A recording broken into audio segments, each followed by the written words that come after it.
원자재 가격이 뚝뚝 떨어지고 있는데요. 이란의 핵협상 타결, 중국의 경기 둔화, 미국 연방준비제도의 연내 금리 인상 전망 등 앞으로의 전망도 암울합니다. 더불어 국제유가는 올 초 40달러대까지 급락하는 등 저유가 기조를 이어가고 있고 금값도 10거래일째 하락하고 있습니다. 한국 경제에 미치는 영향은 어떨지 양한나 기자와 함께 알아보겠습니다. 안녕하세요. 네, 안녕하세요. 국자의 원자재 가격이 출렁거린다는 소식이 들려오고 있는데요. 어떻습니까? 네, 지난해 말부터 이어진 저유가에 이어 석탄, 철광석과 같은 주요 원자재의 가격이 급락하고 있습니다. 22개 주요 원자재 가격을 지수한 블룸버그의 원자재 지수는 지난 20일 96.2포인트를 기록해 13년 만에 최저치로 떨어졌습니다. 우선 국제유가는 올 초 배럴당 40달러대까지 급락한 이후로 최근 50달러 선 초반에선 크게 오르지 못하고 있습니다. 대표적인 산유국인 러시아와 브라질, 베네수엘라 등이 저유가에 몸살을 앓고 있습니다. 석탄은 톤당 60달러, 철광석은 톤당 50달러 선에 거래되면서 약세를 면치 못하고 있습니다. 금값도 올 들어 7.9% 하락하는 등 5년 5개월 만에 최저치로 추락했습니다. 이에 대표적인 자원 수출국인 호주와 중국, 인도네시아 등의 타격이 클 것으로 전망됩니다.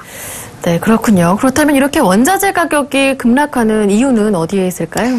네, 크게 이란의 핵 협상 타결, 중국 경기 부진, 또 미국 연방준비제도의 금리 인상 전망 등을 꼽을 수 있는데요.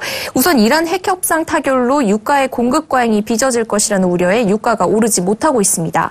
이란은 이르면 12월이나 내년 초부터 원유 수출을 늘릴 수 있습니다.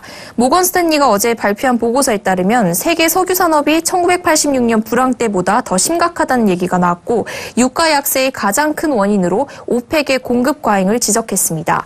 또 원자재 시장에서 중국의 비중은 독보적인데요. 세계은행에 따르면 중국은 지난 2012년 전 세계 금속의 절반가량을 소비한다고 합니다. 석탄 수요 비중도 절반에 이르고 원유는 12%로 미국 다음으로 많습니다.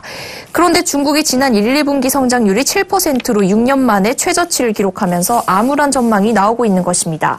중국 경제가 둔화되면 원자재 수요가 감소하게 되고 원자재 수출국에 영향을 미쳐 곧 글로벌 경제 악화로 이어질 수 있는 것입니다. 또 달러 강세도 원자재 시장의 급락을 부추기고 있는데요. 미국 연준이 오는 9월 금리 인상을 할 것이라는 전망이 계속 나오고 있죠. 이에 달러화의 위상이 높아지면서 강세를 지속할 것으로 예상되고요. 이 달러가 강세를 보일수록 금의 매력도 떨어져 금값이 추락하고 있습니다.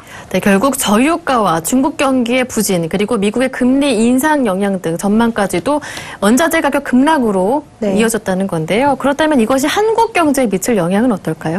네, 우리 기업 입장에서는 우선 원자재 가격이 떨어지며 원가 절감 효과를 볼 수가 있는데요. 하지만 이것이 제품 가격 하락으로 이어져 더 큰 손실을 보거나 자원 수출국들의 경제 악화로 수출 시장이 위축되는 어려움에 직면할 수 있습니다. 업계 관계자들은 원자재 가격이 하락하면 제품 가격의 원자재가 하락분을 반영하라는 압력을 받게 돼 수익성이 더 악화되기도 한다고 분석했습니다.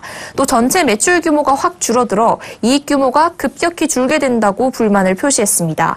전문가들은 자원 신흥국의 경우 주문 취소가 나타나거나 수출 대금을 회수하지 못하는 사례가 발생할 수 있다면서 이 같은 경우를 대비한 리스크 관리가 필요할 것으로 보인다고 조언했습니다. 네, 말씀 잘 들었습니다. 지금까지 보도국의 양한나 기자와 함께했습니다. 고맙습니다. 감사합니다.